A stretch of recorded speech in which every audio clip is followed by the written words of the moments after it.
Hey guys, the general consensus among investors and economists is that there's a recession coming. The question is, when? Now, the great thing is that there are ways to prepare for it. Industry experts say that multifamily occupancy and returns will be fine in a recession. Today, we go into why the experts think this, and I'll give you my 3 reasons why multifamily makes sense for a recession-resistant investment. Now, if you're new here, welcome. My name's Agostino, and I am a real estate entrepreneur, syndicator, and investor.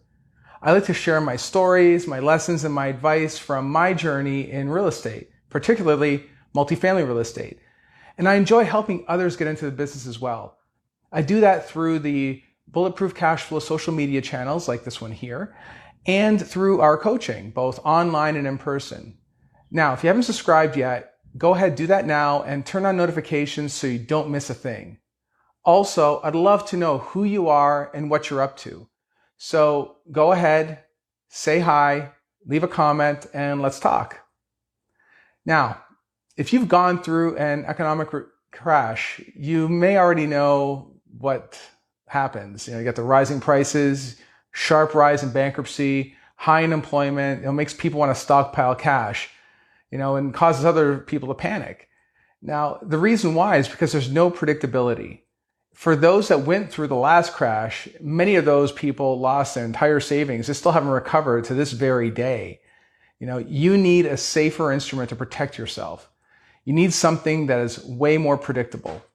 This means investing in the right asset classes. So, for instance, vacation homes were hit hard in the 2008 crash and even in previous recessions as well. Now, this is because in tough times, an owner of one of these properties, they're going to make their payment on their primary residence before making the mortgage on a second home that they may use sparingly. It may be possible to do an Airbnb, but we haven't yet seen how those types of things fare in a recession. Another example is like small retail. So, if a small business like an independent cafe or a bookstore or retail shop, something like that, they have a hard time weathering an economic slowdown. You'll have a vacancy on your hands now. And then, depending on the location, some of those commercial places take a very long time to fill up. Even in a good economy, they take a while to fill up. This translates into no cash flow. And when there's no cash flow, it's not a good thing. Investing in cash producing real estate, specifically multifamily, is where many store their wealth. This is not only for the returns, but also for the tax benefits that come out of it as well. People lose their houses or they lose their jobs. They need to rent to get back on their feet and get their life back on track. So here's reason number 1. People rent during a recession and they move into lower class rentals. Now, when we're talking about recession-resistant multifamily, though, we're not talking about Class A, those beautiful luxury places with the resort-style pool and clubhouses and fitness centers and all that. If anything, Class A right now is getting overbuilt and the rents are super high. So even today, there is so much competition in that asset class that people are leaving their 2-year-old Class A properties to move to brand new Class A properties. In a downturn, these affluent residents may experience an economic hit and move down to a Class B unit. This is what happened in the previous recession, and it's bound to happen again. According to economists at RealPage, they have seen owners of Class A apartments just cut their rents, just keep on cutting, just to pull renters from Class B properties as well. So this is something to keep an eye out for as an indicator as more of these high-end units are getting built up. So those of you out there, when you're tracking the rents, look to see how the rents are tracking too. Even with these weaknesses during good economic times, these Class A's will find people to move into those units. These new developments are typically in upscale downtown markets where there's plenty of jobs, a lot of amenities and nightlife as well. So the major cities like New York, Chicago, or Miami, they're attractive places for great talent, something that employers need during any economic cycle. But things will change in terms of income of the tenant profile if the slowdown hits or when the slowdown hits.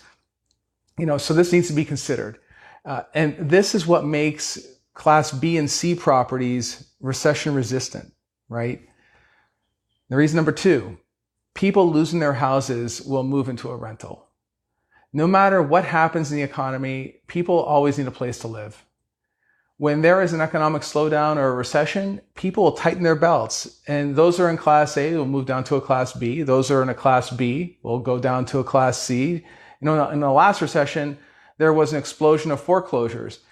People needed those rentals because they either lost their homes or just walked away from them, which also shows how single families aren't necessarily a good investment because they would have not left them if they were. The need for multifamily housing increased at that time. This caused multifamily owners and the landlords to keep their rents where they were, and keep their vacancies low as well. And reason number 3, renting is already popular, even now. Many are foregoing home ownership and condo ownership for the convenience of living without a long-term commitment or a mortgage.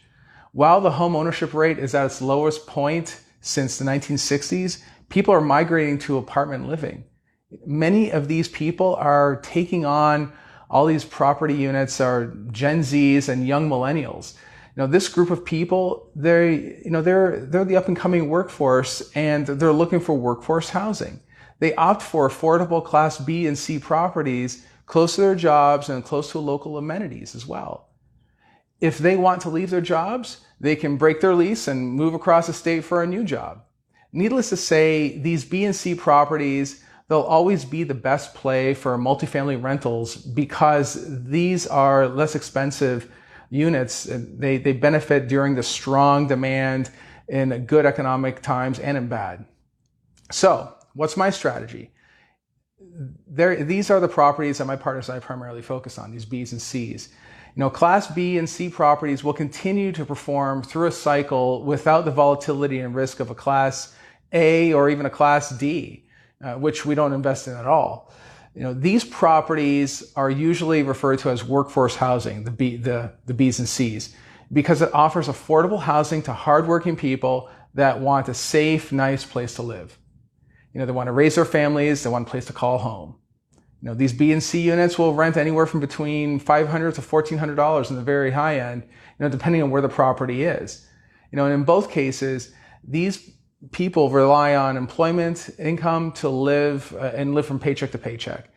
For a breakdown of the different classes of properties, I created a guide to multifamily classifications. I'll include a link in the description. But our acquisition strategy is to control all aspects of the deal and to drive revenue and appreciation. We control the acquisition process, the renovation, and the property management. Through the due diligence process, our experience tells us what is likely to hit our financial targets. And because we are active in the market, we know how to execute on these deals as well. When we acquire and renovate a property, we make improvements, we maximize revenue for that specific asset class. Through efficient management, we work to reduce delinquencies and vacancies by improving the overall community as well. And we do that in a variety of ways. Over time, the assets that we invest in are worth much more than what we paid for them. And it hits that bottom line for us and, of course, for our investors. This strategy has mitigated risk and provides a track of record consistent returns while generating cash flow and returns for our investors. This will matter a great deal when we are in the throes of a hard-hit recession. So, if you like my strategy, feel free to follow it on your own or just reach out to me and invest in one of our deals. Of course, you can also reach out and ask me more about the strategy and how we put it together. Anyway, what do you think? How are you preparing for the next crash? Let me know in the comments. Also, let me know if there's a topic that you'd like for me to cover as well. And if you liked this content, please go ahead, give it a thumbs up and share it. Helps out the channel, helps me out as well. Don't forget to check out our other social media channels. And if you're on YouTube, don't forget to hit that bell so you get notified when we get new videos out. And if you're looking for even more content or coaching, you can visit us at the bulletproofcashflow.com website. We're working hard on getting new content to you guys every day. So we're trying anyway. So go out, be great guys, and follow your dreams. Talk to you soon. Thank you for listening. We hope you enjoyed the Bulletproof Cashflow podcast. For more free podcasts, articles, videos, and resources, go to www.bulletproofcashflow.com.